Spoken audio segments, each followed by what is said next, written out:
MC এলাকায় hood খোলা গাড়ি থেকে দিলীপ ঘোষ নামতেই গো ব্যাক স্লোগান তৃণমূলের। ঘটনা ঘিরে ব্যাপক উত্তেজনা ছড়ায় দুই পক্ষের মধ্যে। ঘটনাস্থলে নিউ টাউনশিপ থানার বিশাল পুলিশ বাহিনী এসে পৌঁছায়। 23 নম্বর ওয়ার্ডের প্রাক্তন পুরপ্রধান দেবব্রত সাই জানান, তাদের দলীয় কার্যালয়ের ভেতরে বৈঠক চলছিল দলীয় কর্মীদের নিয়ে। তখনই তারস্বরে লাউড স্পিকার বাজিয়ে উত্তেজনা ছড়ানোর চেষ্টা করছিল বিজেপি।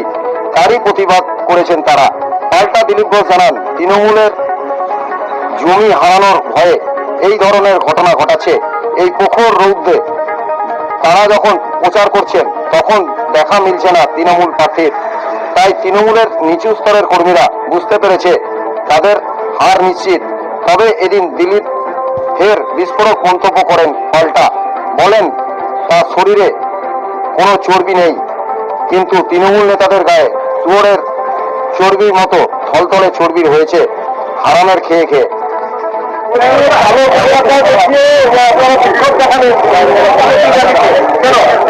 আলো পতাকা নাই, কালো রুমাল ছিল আমাদের পকেটে। যাই হোক, সেটা মানে আনফর্চুনেটলি কালো রুমালটাও একজনের ছিল। কি মানে এখন ঘটনা, আমরা এখানে নিজেদের বৈঠক করছি, এটা আমাদের পার্টি অফিস দেখতেই পাচ্ছেন, এবং আমরা কিন্তু জানিও না যে ওদের কোনো মিছিল ফিছিল আছে। আমরা বৈঠক করছি এবং খুবই গুরুত্বপূর্ণ বৈঠক করছিলাম। হঠাৎ করে এখানে দাঁড়িয়ে মিছিল যাচ্ছেন, ভাই গণতান্ত্রিক অধিকার, প্রত্যেকে যেতেই পারেন, মিটিং করতেই পারেন, মিছিল করতেই পারেন, আমাদের তাতে কোনো অসুবিধা নেই। কিন্তু এখানে দাঁড়িয়ে মিছিলটাকে আটকে এখানে যদি কেউ শাউটিং স্লোগান করে, আমরা তো ভাই হাতে চুড়ি পরে বসে নেই, আমার ছিল এটা বিজেপি ছিল। তাছাড়া এত উদ্ধত্ত কার হবে?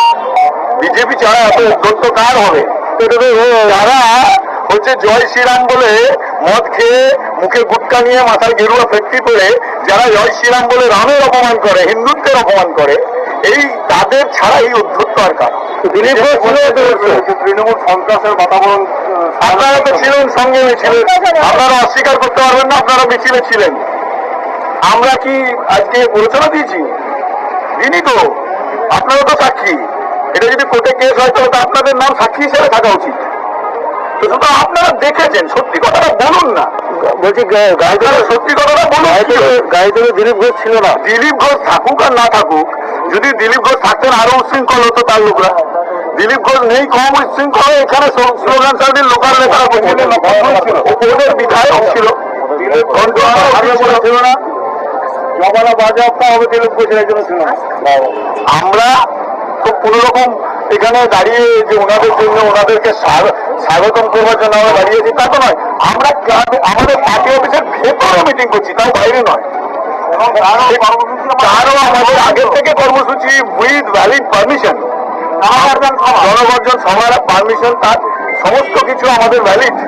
এবং আমরা আমাদের মিটিং করছি ভেতরে, যেটা আমাদের ইন্টারনাল মিটিং হচ্ছে, সেখানে ঠিক আমাদের পার্টি অফিসের সামনে দাঁড়িয়ে এই যে প্ররোচনা দেওয়ার একটা মানসিকতা, পশ্চিমবাংলার অশান্তির বাতাবরণ কে তৈরি করছে? আপনারাই সাক্ষী দেবেন, আপনারাই বলবেন। যদি আপনারা না বলেন তাহলে জানবো কোথাও না কোথাও আপনাদের নির্দিষ্ট একটা ভূমিকা আছে এবং স্বার্থ।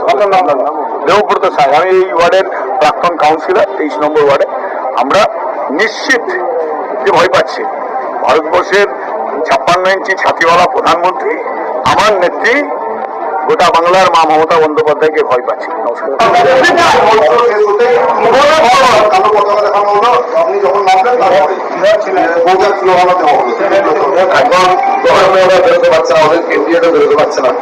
আমরা কেন প্রচার করছি, এটা খুব কষ্ট। কারণ অফিসের ভেতর থেকে দিচ্ছি, আবার বাইরে রোদে গায়ে লাগা না, সে দম নেই। তো যারা আরামের মাল খেয়ে গায়ে চর্বি করেছে, বেঙ্গল রোদ লাগবেই। ভারতীয় জনতা পার্টির লোকেরা মাঠের একটা লড়াই করে দিলীপ ঘোষের চর্বি নেই, মাসেল আছে, এটা দেখে নিবি। অতিরিক্ত স্টোরের মতো গায়ে চর্বি ফল করছে, ওরা কি আমাদের সঙ্গে লড়বে? দিলীপ ঘোষকে গো ব্যাক স্লোগান তৃণমূলের। পাল্টা শুয়োরের গায়ের থলথলে চর্বির মতো বলে কটাক্ষ দিলীপের। ঘটনা